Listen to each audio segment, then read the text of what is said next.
저는 아주 어릴 때 부모님을 여의고 고아원에서 자랐습니다. 초등학교 들어가기 훨씬 이전의 일이에요. 부모님에 대한 기억은 없습니다. 어렴풋하지만 어떤 할아버지가 다짜고짜 저를 몰아세우면서 가방을 싸라고 하셨어요. 그 할아버지가 제 친할아버지였는지 아니면 그냥 동네에 아는 할아버지였는지 잘 모르겠는데 아무튼 노기를 띤 얼굴로 퉁명스럽게 말했던 걸로 봐서 저를 어지간히도 싫어하는 눈치였어요. 아니, 증오에 더 가까웠달까? 네 물건 이 가방에 넣어라. 하나도 빠뜨리지 말고 몽땅. 할아버지는 누구세요?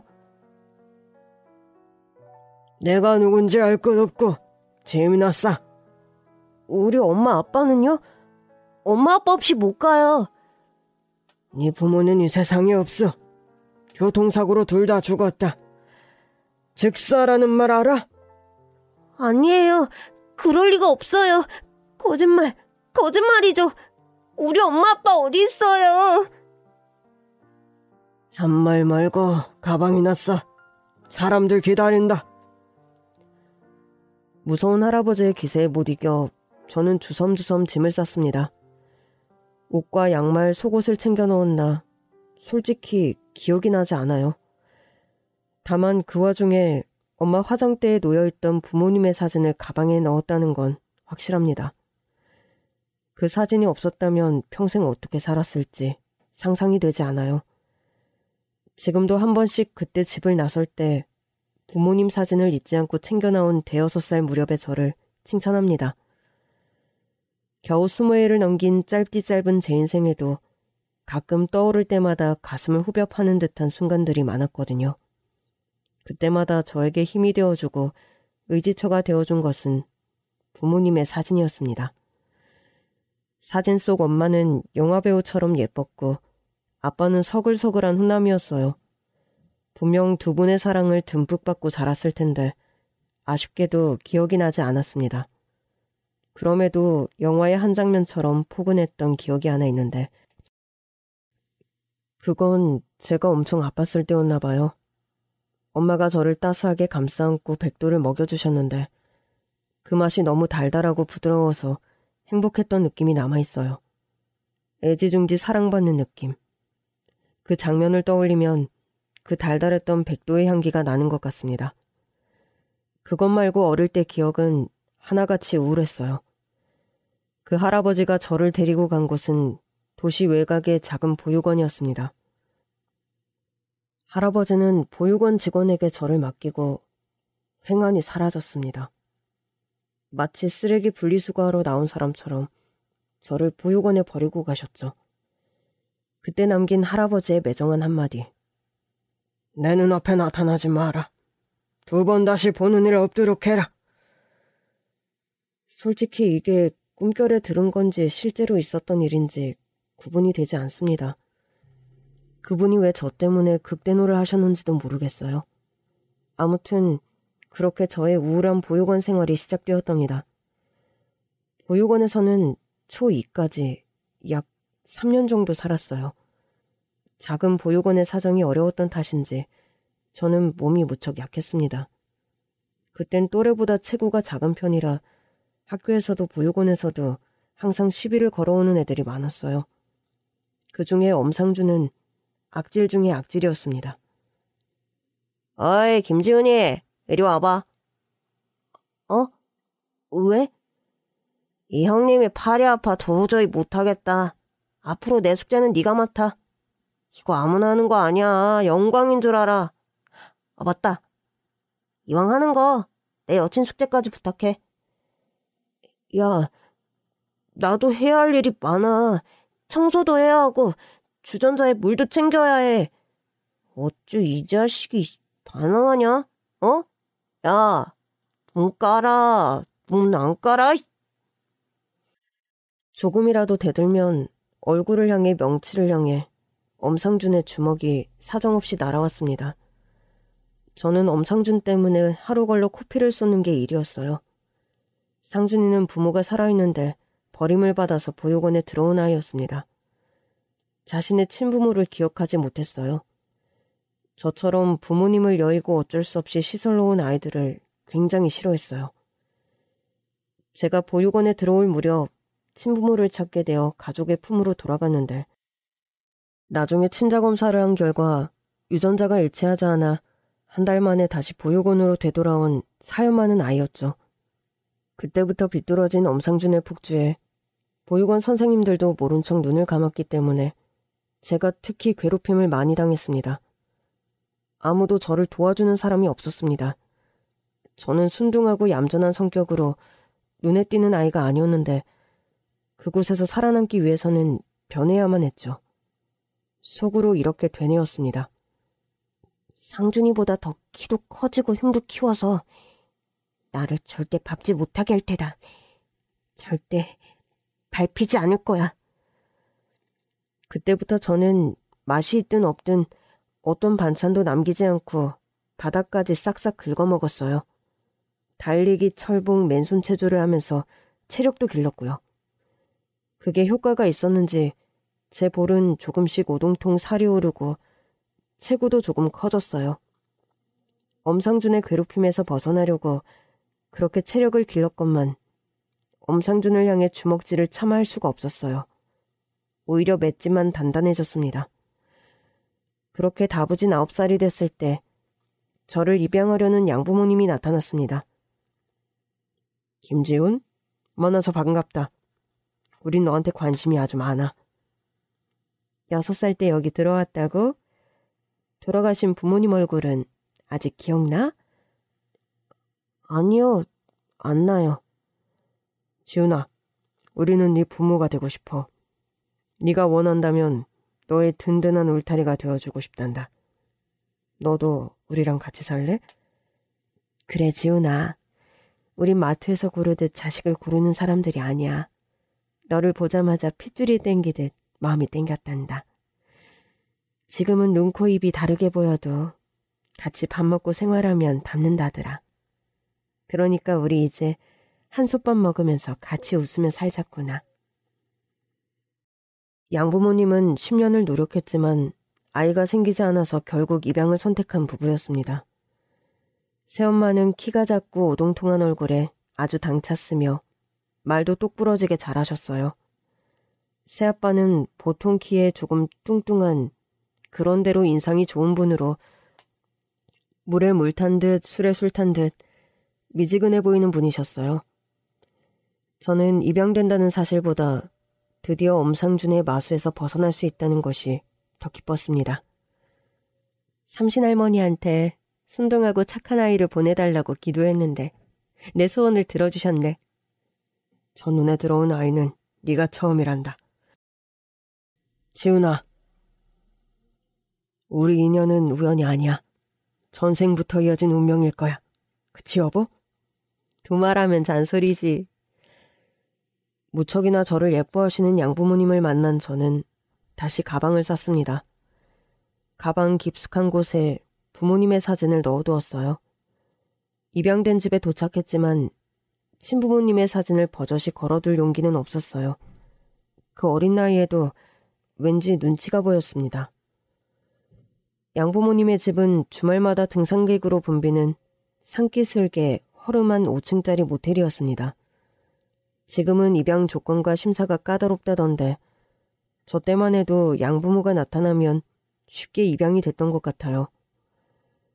간판에는 버젓이 모텔이라 적혀 있었지만 규모나 시설면으로 보면 아무래도 여인숙이 더 어울리는 그런 곳이었어요. 양부모님과 저는 1층에서 살았고 2층부터는 두 사람이 누우면 알맞은 조그만 방 10개가 복도를 사이에 두고 마주보고 있었어요. 손님이 없을 땐 새를 놓았기 때문에 월세나 전세를 내고 사는 장기 투숙객들이 많았습니다. 201호에 사는 봉고 아저씨도 그런 분이셨는데 우리 호텔 근처 공사 현장에서 막노동을 한다고 했어요. 입에서는 늘 술 냄새가 났습니다. 어라? 너는 누구냐? 저요? 저는... 아, 야, 네가 그 새로운 벨보이로구먼. 참, 건물은 허름하고 시설은 우져도 있을 건 다 있다니까. 어이, 벨보이, 안 그래도 내가 지금 담배 사러 나가려던 참이야. 잘 됐네. 심부름 시켜도 되지? 차마 제가 이 집의 아들이라는 대답이 혀끝에서 맴맴 돌면서 밖으로 나오지 않아 망설이고 있을 때 새아빠가 제 어깨를 감싸며 인사를 시켜주었어요. 벨보이 같은 소리 하고 있네. 이 아이로 말할 것 같으면 내 아들 양지훈이다. 어디 주인집 아들한테 심부름을 시켜? 에? 사장님의 아드님이라고쇼? 야, 어제까지 없던 아들이 갑자기 땅에서 솟았나? 하늘에서 떨어졌나? 이게 말이야, 빵구야? 맞아, 우리 아들. 하늘이 주신 귀한 아들 맞으니까 앞으로 우리 아들한테 함부로 하지 말라고. 호적에도 당당하게 이름이 올라와 있는 내 아들이라고. 우리 아들한테 심부름 시키고 그러면 그날도 방 뺄 줄 알아. 지훈아, 만일 저 아저씨가 너한테 심부름을 시키면 당장 아빠한테 말해. 알겠지? 참, 에휴. 없던 아들 생겼다고 생색은 오지게도 부리네.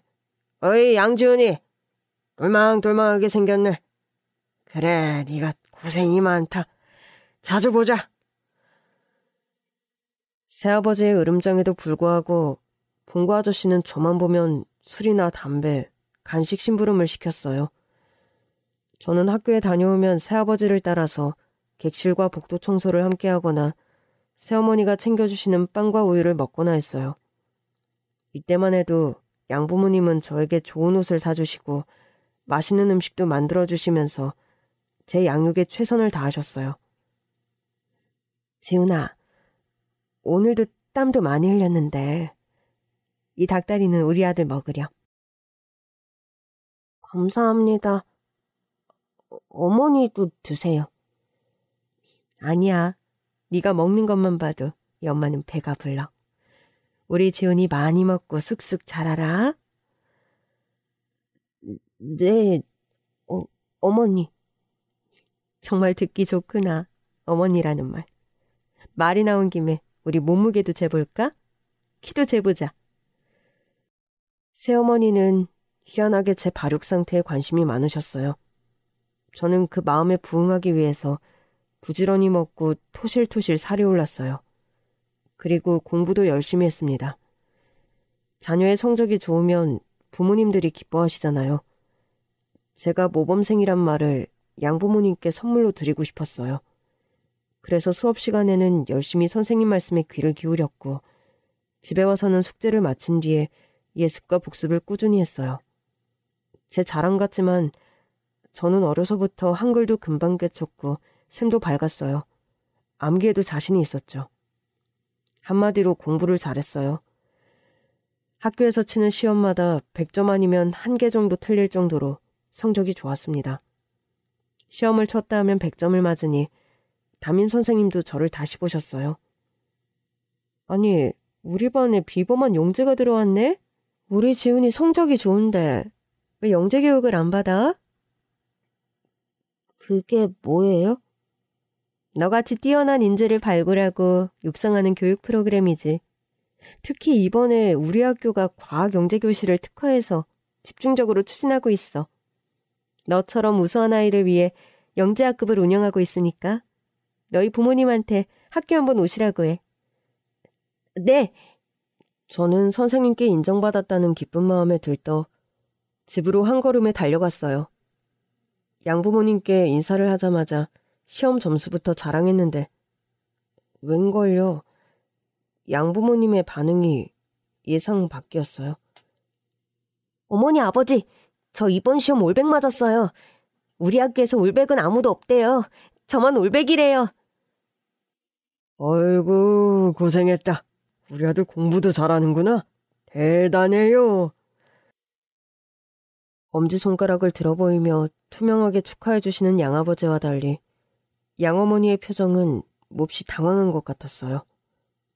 지훈아, 힘들게 애쓰지 마. 우리는 말이야, 네가 공부 잘한다고 널 더 이뻐하고 공부 못한다고 널 미워하고 그러는 사람들이 아니야.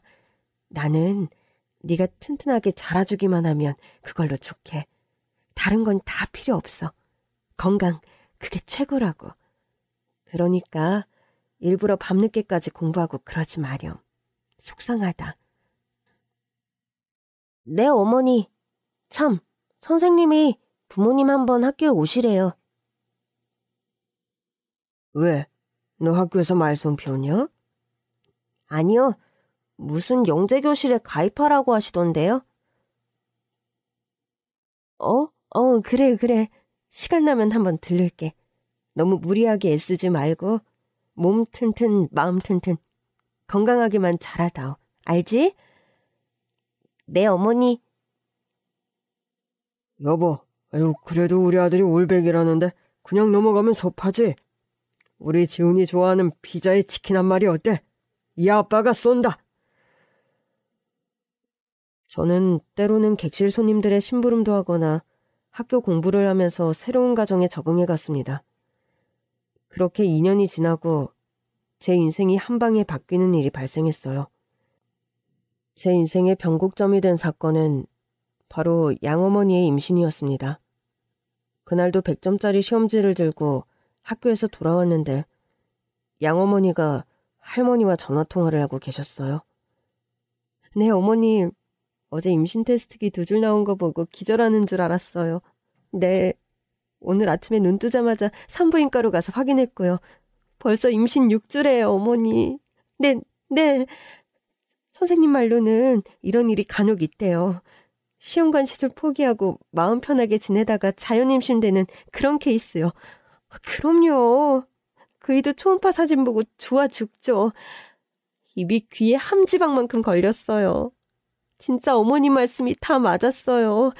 남의 집 애를 입양해야지 내 아이를 가질 수 있다는 그 말 처음에는 긴가민가 했거든요. 세상에. 이럴 줄 알았으면 진작에 입양을 하는 건데 그죠? 어머, 어머니 다시 전화 드릴게요. 지훈이 왔어요. 네, 감사합니다. 얼음처럼 서 있는 저를 발견한 새엄마가 다급히 전화를 끊고 저를 노려보셨어요. 너 언제 왔어? 사람이 왔으면 인기척을 내던지 인사를 하던지 해야지. 무슨 몽달 귀신처럼 서서 남의 통화를 엿듣고 있어. 그런 거 어디서 배운 버르장머리야? 아까 인사했는데 못 들으셨어요. 진짜야? 거짓말 아니지? 네. 너도 들어서 알겠지만 그렇게 됐다. 우리 집에 복덩이가 찾아왔어요. 네 동생이 생겼단 말이다. 축하할 일이지? 네. 근데 왜 멀뚱멀뚱 섰어? 왜? 뭐, 할 말 있어? 동생이 생기면 저는... 동생이 생겨도 변하는 건 하나도 없어. 넌 그대로 우리 집 아들 맞아. 아들이지. 귀하고 소중한 아들. 네가 있어서 둘째가 생긴 건데. 그러니까 그런 쓸데없는 걱정은 하덜마. 그때 저에겐 양부모님께 큰아들로 인정받고 싶은 마음으로 가득했습니다. 그래서 100점 받은 시험지를 보여드리고 칭찬을 받고 싶었는데 그걸 본 새엄마가 버럭 화를 내셨어요. 지훈아, 몇 번을 말해. 공부가 인생의 전부가 아니라고. 너 성적에 집착하는 거 병이야, 병. 나는 그런 아들 필요 없어. 나는 육체적으로 건강한 게 제일이라고. 알았니? 네. 그럼 이거 치우고 들어오는 입구 유리 좀 닦으렴. 누가 그랬는지 손자국이 장난이 아니다. 퐁퐁 짜서 신문지로 빡빡 밀고 다음에 수건으로 다시 한번 싹 밀어. 알았지? 아니다. 신문지 말고 그 시험지가 좋겠네. 그 시험지로 빡빡 밀어봐. 그 100점 시험지로 유리문을 닦으라니. 유리문도 놀라 자빠지겠구먼. 유리문 좋은 일 시키지 말고. 자, 여기 신문지 있다. 이걸로 해. 봉구 아저씨가 내민 신문지로 저는 모텔 입구 유리문을 빡빡 닦았습니다.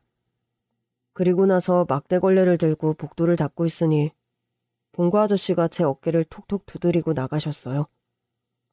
숨고 씻고 쉬고 싶을 때 내 방에 들어가서 쉬어. 의외로 봉구 아저씨 방에는 아저씨가 도서관에서 빌려온 책들이 많았습니다. 2주마다 책들이 바뀌었는데 저는 그 책들을 읽는 재미로 아저씨 방에 드나들었어요. 아저씨 방이 있고 학교를 다닐 수 있어 참을만 했어요. 10개월 후 원우가 태어난 뒤부터는 알게 모르게 눈칫밥을 먹었습니다. 원우 100일 잔치나 돌잔치에는 초대받지 못하고 모텔 안내데스크를 지켜야 했고요.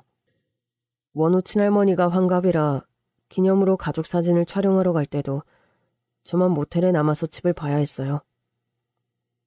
여보, 우리 원우 얼굴 좀 봐. 어린이 모델 화보가 따로 없다. 어쩜 이렇게 환하게 잘생겼을까? 그게 다 내 덕분이지. 나를 꼭 빼닮았다고 사진사 양반이 그랬잖아. 아유, 두상이랑 얼굴형은 당신 닮았고 오목조목한 이목구비는 나 닮았다고 했잖아. 그래. 우리 둘 다 닮았다고 하자. 아, 뭘 골라야 할지 모르겠네. 사진이 다 잘 나왔어. 이거 어때? 우리 식구 다 빵 터져서 붕어빵처럼 웃고 있는 거. 엄마도 그런 대로 잘 나오셨다나? 괜찮네. 그걸로 해. 그나저나 여보, 우리 살집 좀 알아봅시다. 살집이라니? 우리 집 두고 뭔 소리야? 아니, 우리 원우도 좀 있으면 어린이집 가고 초등학교 들어갈 텐데 좀 그렇잖아. 솔직히 여기가 애들 키울 만한 환경은 아니잖아. 손바닥만한 치마 입고 다리를 훤하게 내놓은 여자들이 들락날락하지. 부부도 아닌 커플들 왔다리 갔다리 하는 거 원우가 본다고 생각하면 아이고 머리에서 식은땀이 나. 그렇지. 우리 집을 자녀 교육에 추천할 만한 곳은 아니지. 그리고 우리도 아파트 한번 살아봅시다. 아파트? 그럼 모텔은 누가 보고? 장사는 누가 하나? 볼 사람이 왜 없어? 있잖아, 우리 큰애 지훈이.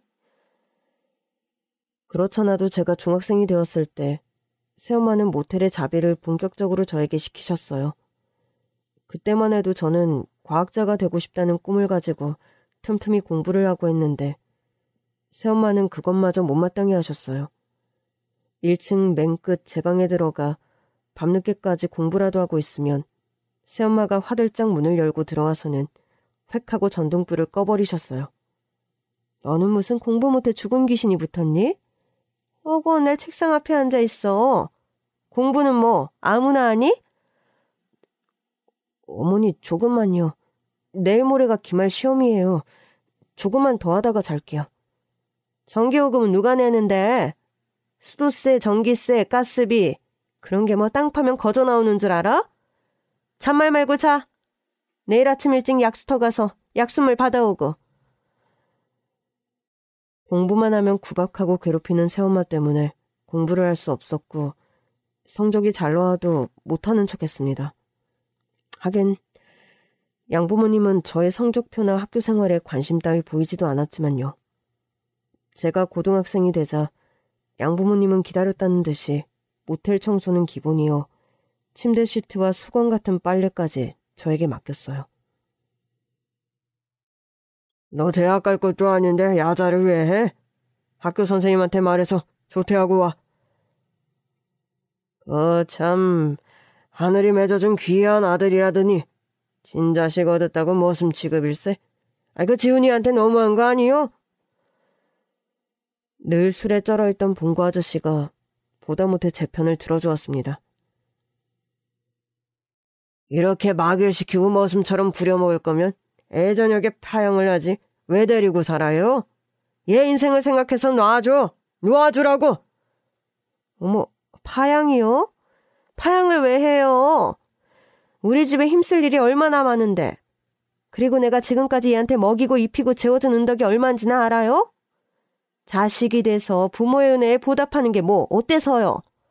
내 자식 내가 키우는데 201호야말로 남의 집 일에 감나라 대추나라 간섭 말고 조용히 올라가서 발이나 첫 닦고 잠이나 자요.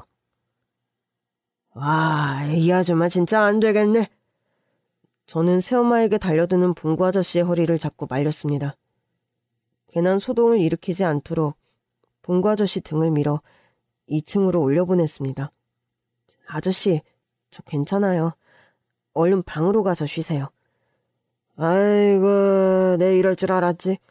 너 입양할 때부터 저 부부들 시커먼 속셈을 다 꿰고 있었지. 인두겁을 하고 짐승처럼 사는 것들. 에휴. 봉구 아저씨는 제가 불쌍했는지 저를 볼 때마다 장난을 걸어왔어요. 언젠가 학교를 마치고 돌아오는 길 포장마차에 앉아있는 봉구 아저씨를 보았죠. 어이, 저 주인집 아드님, 집에 가는 길인가? 여기 와서 우동 한 그릇 후루룩 먹고 들어가. 아니에요. 어머니가 알면 혼나요. 야, 이게 날이면 날마다 오는 날이 아니다. 3대9년 만에 내가 빚을 다 갚고 기념으로 너한테 우동 한 그릇 쏘려고 그러니 사양하지 말고 앉아. 어른이 하는 말 거절하는 것도 예의가 아니야. 자, 여기 앉아봐. 어쩐 일인지 봉구 아저씨 말을 거역할 수가 없었어요. 시계를 보니 우동 한 그릇 정도 먹고 가도 되겠지 싶어서 아저씨 옆으로 가 앉았습니다. 자, 아주머니, 여기 평생 잊을 수 없을 정도로 숨 막히고 기가 막히는 우동 한 그릇 말아주쇼. 저 위에 쑥갓 유부, 새우튀김도 잊지 말고 듬뿍듬뿍 넣어서. 한창 때였던 데다 출출했던 저는 우동 한 그릇을 개눈 감추듯 먹어치웠습니다. 이야, 무슨 전기청소기도 아니고 폭풍 흡입을 하는구만. 맛있지? 그럼 한 그릇 더? 콜? 아저씨, 무슨 일 있어요? 왜? 그냥 평소와 달라 보여서요. 그게 보이냐? 사실 내가 여길 뜰 거걸랑. 여기서 근 10년을 살았나? 지긋지긋하다. 10년 전만 해도 악착같이 돈을 모아서 빚을 다 갚고 당당히 고향집으로 돌아가겠다고 맹세했건만. 아이고, 물가는 천정부지로 오르는데 내일 땅만 안 올라. 일구하는 것도 쉽지 않고. 그래서 고향으로 가려고. 아저씨, 가족이 고향에 있어요? 아, 그러게. 늙으신 우리 엄마, 내가 오기만 손꼽아 기다리시지. 아이는요?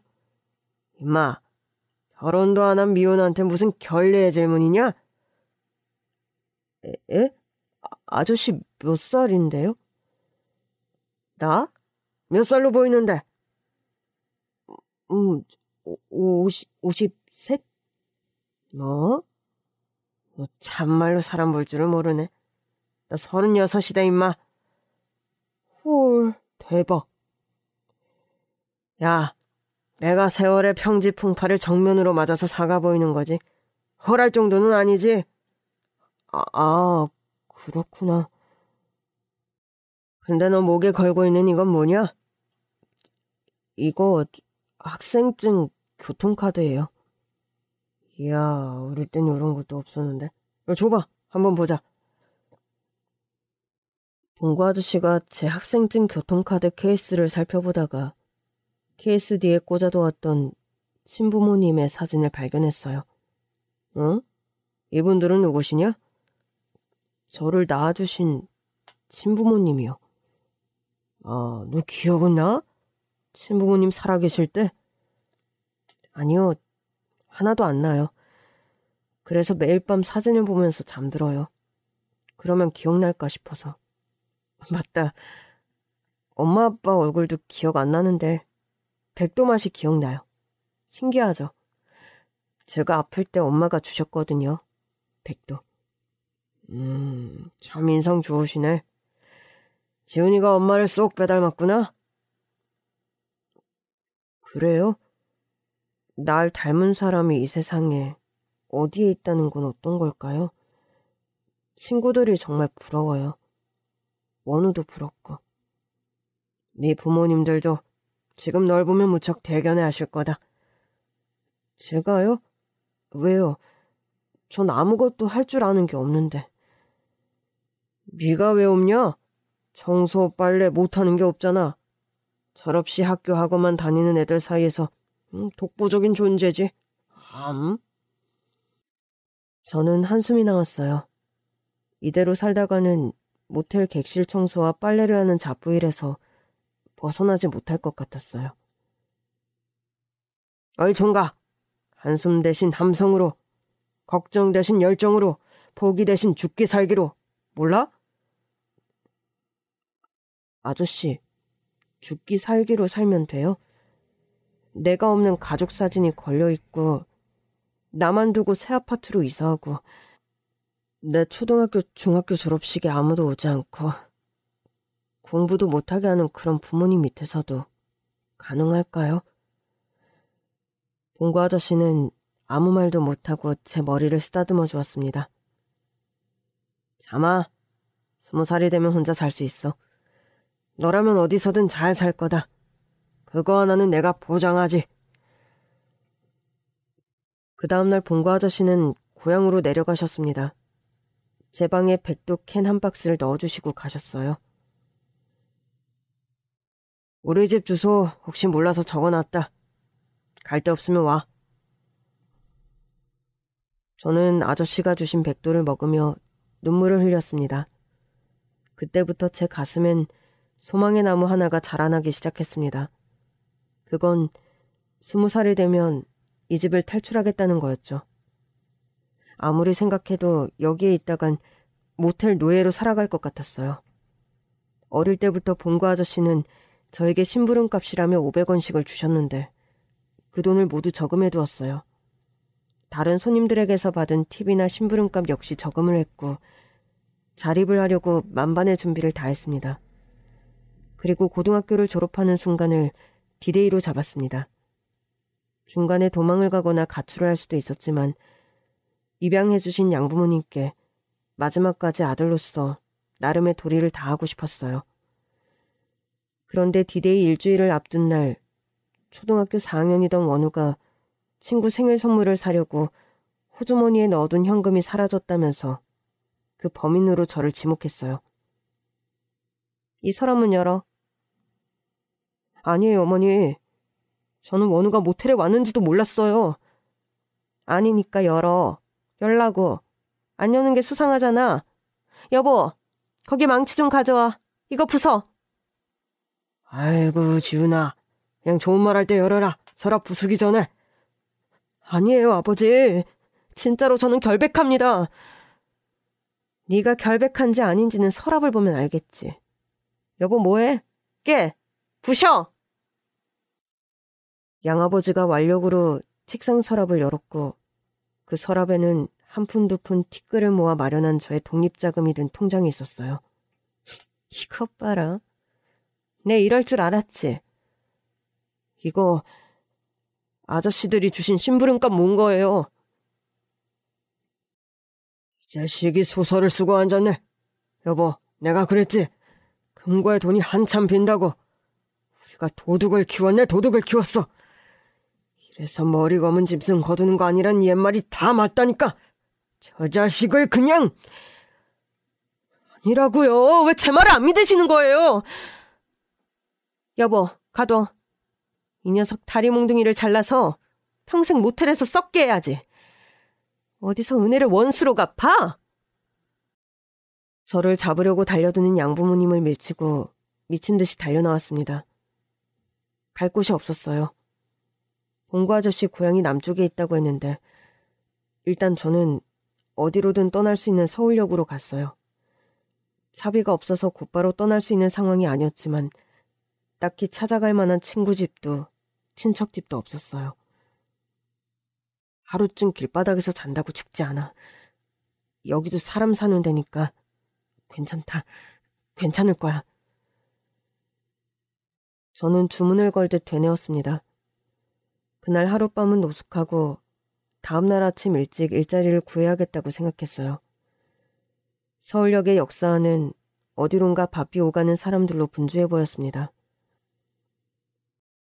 갈 곳 없고 할 일 없는 저는 텔레비전 앞 의자에 앉아 멍하니 텔레비전을 봤어요. 주변을 살펴보니 저 말고도 노숙하는 아저씨들이 여러 보였어요. 밤 11시가 되자 모든 텔레비전이 꺼졌습니다. 텔레비전이 꺼지자 역사 안에 남아있던 노숙인들이 주섬주섬 짐을 챙겨 일어섰습니다. 노숙 생활을 꽤 오래 한 듯 보이는 아저씨가 끈으로 묶은 박스 뭉치를 들고 나갔어요. 다른 노숙자들도 우산이나 박스로 잠자리를 만들고 있었어요.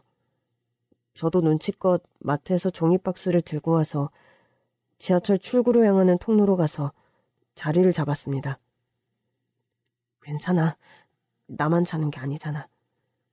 그런데 하필 이날 서울역 부근에서 묻지마 폭행이 있었고 검은색 후드를 입은 사람이 흉기를 들고 있다는 신고를 받고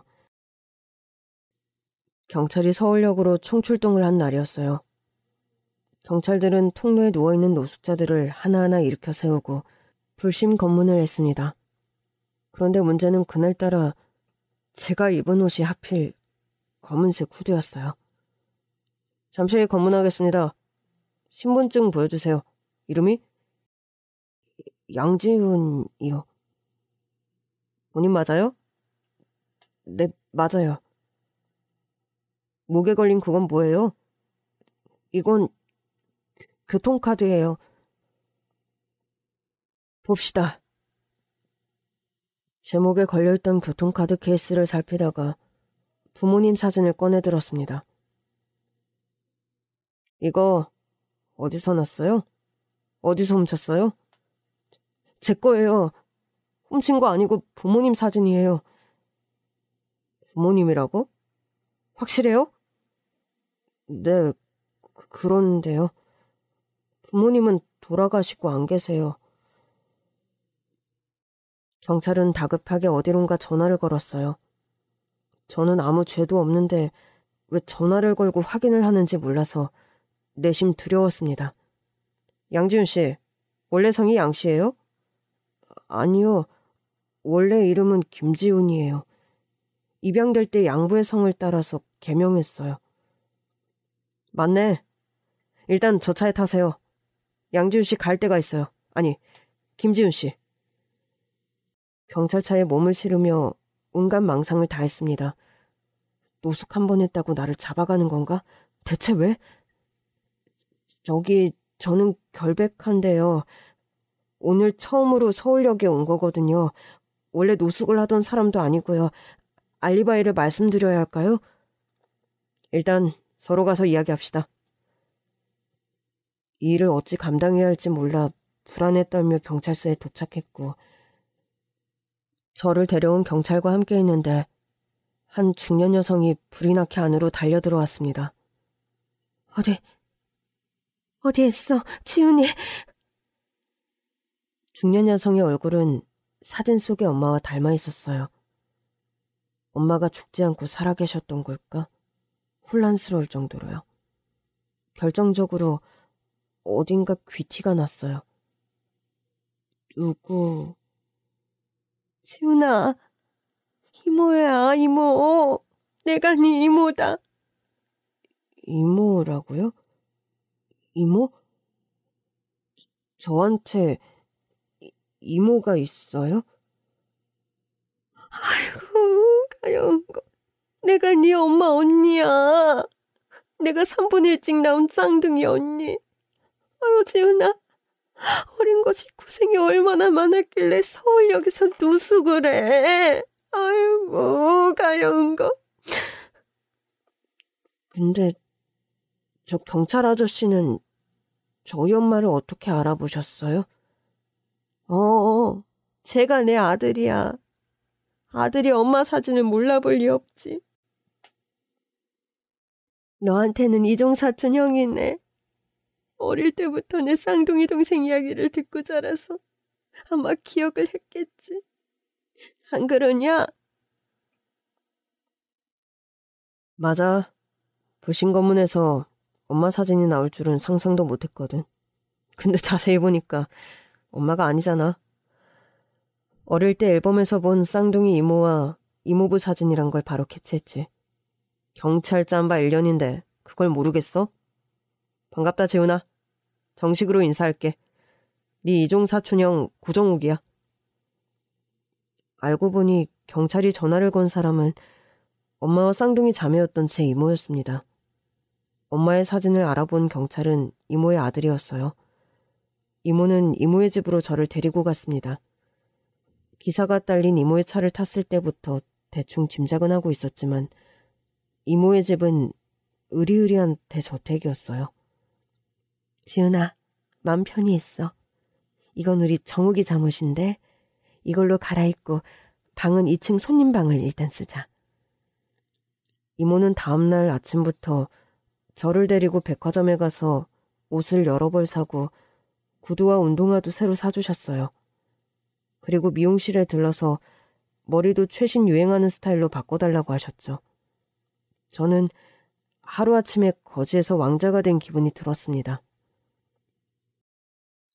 이모, 저 궁금한 게 있는데요. 응, 뭐든 물어보렴. 저희 엄마와 아빠는 어떤 사람이었어요? 그동안 왜 제가 이모의 존재를 모르고 살았을까요? 네 엄마는 예쁘고 귀여운 사람이었어. 이름은 정희진. 정 많고 눈물도 많은데 하기로 한 일은 꼭 해내는 강단도 있었지. 네 아빠는 알아주는 기업가의 아들이었는데 잘생긴 얼굴에 머리까지 좋아서 인기가 많았단다. 두 사람이 소개팅으로 만나서 결혼까지 염두에 두고 연애를 하는데 네 친할아버지의 반대가 심했지. 우리 아빠는 사람이 너무 좋아서 당신 명의를 빌려주는 게 취미였어. 명의를 빌려준 대가로 엄청난 빚을 지고 집은 풍비박산이 나버렸지. 그 빚을 우리 엄마가 식당을 하면서 갚아나갔는데 네 친할아버지는 이런 볼품없는 집안을 사돈으로 삼고 싶지 않았던 게야.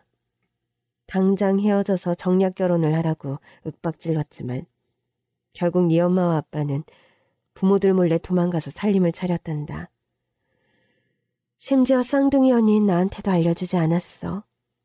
나는 그때 이미 결혼을 한 상태였는데 네 친할아버지와 달리 내 시아버지는 허물이 될 수도 있는 내 집안이나 배경보다 오직 나 하나만을 보시고 며느리로 받아주셨단다. 행복한 결혼 생활에 푹 빠져 우리 정욱이를 임신하고 있을 때였어. 내 동생이 야반도주한 사실을 엄마한테 전해 듣는데 그게 못내 서운하더라. 엄마 뱃속에서부터 함께했던 우리였는데 고작 결혼할 남자 때문에 나한테까지 비밀로 하다니.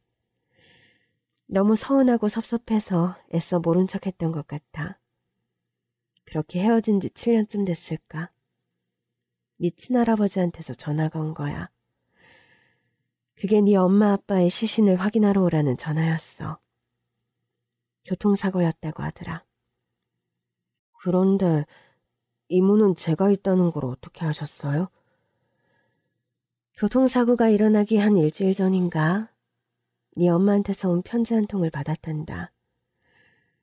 네 아버지와 도망가서 자리 잡기까지 시간이 걸렸고 아이가 태어나 키우느라 바빠서 연락을 못했다고. 이름은 지훈이라고. 눈빛이 똘망하고 훈훈하게 생겼다나. 이제 아이가 어린이집에 들어갈 나이가 됐고 네 아빠도 직장에서 인정받아서 이제 편지를 쓸 여유가 생겼다고. 그동안 연락 끊고 살아서 미안하다고 하더구나. 그때 보내준 사진이 2장 있었는데 하나는 네 돌사진이고 하나는 네가 갖고 있던 바로 그 사진이야. 그래서 네가 있다는 걸 알았지. 그래서 네 할아버지한테 지훈이 어디 있냐고 내가 데리고 가겠다고 했는데 그분이 하는 말이 사고 당일 아이가 실종됐다고. 집에 갔는데 애가 행방불명이라 알 수 없다고 하대. 나한테 있는 내 정보라고는 고작 돌사진 하나밖에 없는데 그걸로 실종신고를 하고 미아찾기 센터에도 등록을 했지만 솔직히 기대조차 안 했단다. 이럴 줄 알았으면 좀 더 적극적으로 찾았어야 했는데 미안하구나. 아니에요. 저를 기억해 주시고 찾아주셔서 고맙습니다, 이모. 지은아, 이제 이 이모랑 이모부랑 정욱이 형이랑 같이 살자꾸나. 이모가 네 엄마 몫까지 다 해줄게. 응? 이모, 그래도 될까요? 제가 이모네 가족이랑 살아도. 당연하지. 이 녀석, 넌 내 핏줄이야. 그런데 할아버지는 왜 저를 버리셨을까요? 미친 영감탱이. 누구 때문에 두 사람이 그렇게 살다 갔는데 내 동생이 모든 불행의 원인이라고 했다더라. 그래서 불행의 씨앗도 제거해야 한다면서.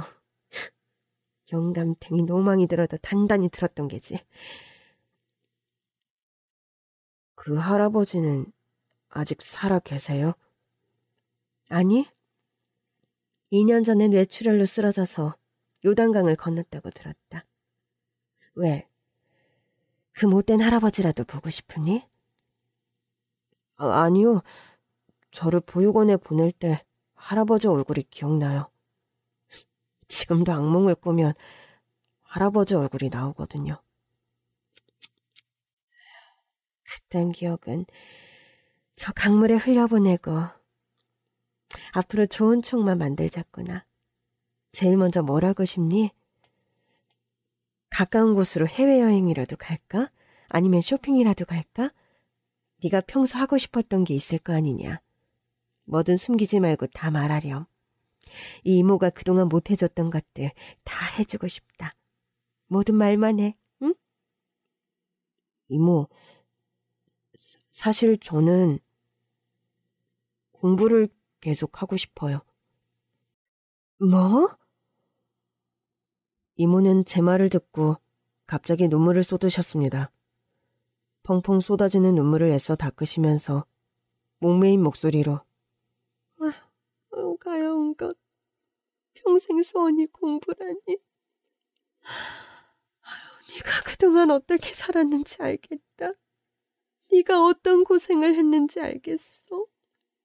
네 양부모들을 찾아 찢어 발겨 죽이고 믹서기에 칼아 넣어도 분이 안 풀릴 것 같다.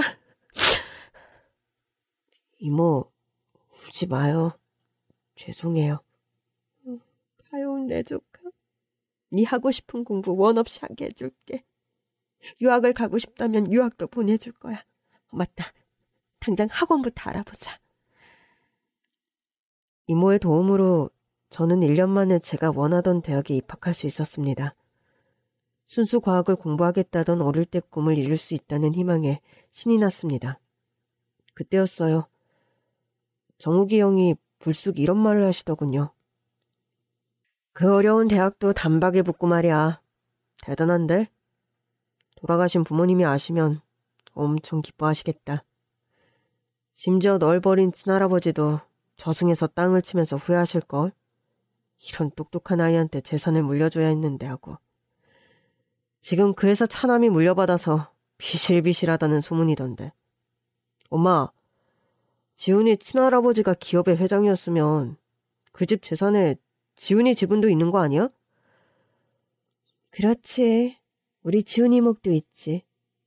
지훈아, 내가 네 삼촌과 고모를 만나야겠다. 당연히 인정을 안 하겠지. 그럼 친자 확인을 해서 널 인정하도록 하자꾸나. 삼촌과 고모요? 절 좋아하실까요? 꼭 네 할애비를 닮은 얼뜨기 삼촌과 칠푼이 고모라. 장담은 못해도 발끈하겠지. 제 일속만 챙기는 인간들이라 엮이고 싶지 않다만 네 몫이 분명한 것을 챙기는 건 당연한 일이지. 이모부 회사 변호사한테 부탁해서 이모가 네 재산까지 다 찾아줄게. 그렇지, 엄마. 대학 입학 선물로 딱 어울리네. 삼촌과 고모는 당연히 저를 혈육으로 인정하지 않았어요. 어디서 굴러온 개뼈다귀가 협박을 하느냐며 이모의 변호사를 잡상인 취급을 했대요. 자신들의 재산을 나누어야 하는데 당연했습니다. 그래서 저는 친자 확인 검사를 하게 됐고 삼촌과의 유전자 검사 결과 그 집안의 친자이자 가족임이 증명됐습니다. 그럼에도 친할아버지가 인정하지 않은 손자에게 유산을 넘기는 일은 이치에 맞지 않다면서 저를 인정할 수 없다고 하셨어요. 말이야, 방구야. 아빠가 인정했다면 몰라. 일부러 보육원까지 가셔서 친히 버리신 아이예요. 그 아이에게 재산을 물려준다고? 미친 거 아니에요? 맞습니다. 저희 아버지 유언에도 이 녀석에 대한 언급은 일절 없어요. 그것만 봐도 아시겠죠? 아버지가 허락하지 않았다면 우리 가족이 아닌 거예요. 아무리 유전자가 친자라 해도 아버지의 뜻이 그러하기에 저희는 절대 그 아이를 받아들일 수 없습니다. 저를 부정하는 삼촌과 고모의 태도에 몹시 상처를 받았습니다. 이모, 그냥 할아버지 재산 포기할래요. 아빠한테 물려주신 것도 아니고 삼촌 고모도 저를 힘들어하는데 그냥 이대로 살아도 돼요. 제가 열심히 벌어서 보란듯이 살아볼게요. 널 못 믿어서 그런 게 아니야. 사람은 자고로 분수에 맞게 욕심을 내어서는 안 되지. 하지만 자기 권리를 포기하는 것도 바보 같은 일이란다. 자기에게 주어진 것이 있다면 받아야지. 일부러 포기하는 게 능사가 아니야. 이모는 말이야. 돈이 목적이 아니야. 그 영감탱이 집안에 네 존재를 확실하게 알리고 싶은 거야. 그래서 유산도 당당하게 받아오고 싶고. 이건 말이다. 네 할애비의 재산을 탐하는 게 아니라 그 영감탱이가 저지른 만행에 대한 피해 보상금이야. 네 아버지와 어머니가 당했던 그 모진 고통과 네가 부모를 잃고 겪었던 그 모든 고생에 대한 보상을 받아야 한다는 거지. 알겠니? 네, 이모. 무슨 말씀인지 잘 알겠어요. 저 당당하게 우리 아빠의 몫을 받겠습니다. 그래. 우리에겐 아주 유능한 변호사님이 계시니까. 넌 그냥 공부만 하면 돼. 그 뒤로는 유능하고 우수하신 변호사님의 활약이 컸어요. 그러니까 돌아가신 지훈군의 아버지가 3남매 중에 장남으로 할아버지의 제1순위 상속권자였으나 할아버지보다 먼저 돌아가셨으므로 아버지의 아들인 지훈군이 아버지의 상속순위에 가름하여 할아버지의 상속인이 될 수 있습니다. 이를 대습상속이라고 하죠. 이제 삼촌과 고모를 상대로 지훈군의 상속분을 되돌려줄 것을 요구하는 상속회복 청구권 소송을 할 텐데 저만 믿고 맡겨주십시오. 그리하여 저는 할아버지 사망 당시 남긴 회사와 전답 2만 평, 건물과 아파트 등의 유산에 대해 상속을 받았고 불과 20대 초반에 100억대의 자산가가 되었습니다. 이 모든 것이 이모와 이모부, 사촌형의 도움 덕분이었죠. 세월은 흐르고 이제 저는 박사과정 2년 정도 남았습니다. 연구실 동료 중에는 비교적 안정적으로 보이는 기업에 눈길을 돌리기도 하지만 저는 여전히 내가 하고 싶은 연구를 하고 있습니다. 참, 제가 물려받은 전답은 고향에 내려가신 봉구 아저씨가 농장주가 되어 관리하고 계세요. 아저씨는 우동 한 그릇 값으로 로또를 맞았다면서 좋아하셨고요. 제가 이모를 만나고 할아버지의 유산을 받은 일도 자기 일처럼 기뻐하셨어요. 저는 우동 한 그릇이 아니라 백도값으로 드린 거라고 말씀드렸죠. 아저씨가 주고 간 백도 맛도 말할 수 없이 달달했다고. 이제 저는 과거를 돌아보지 않고 앞만 보고 걸어갑니다. 열심히 연구해서 우리 과학의 미래에 헌신하고 싶다는 일념 하나로. 지금까지 제 이야기를 들어주셔서 고맙습니다.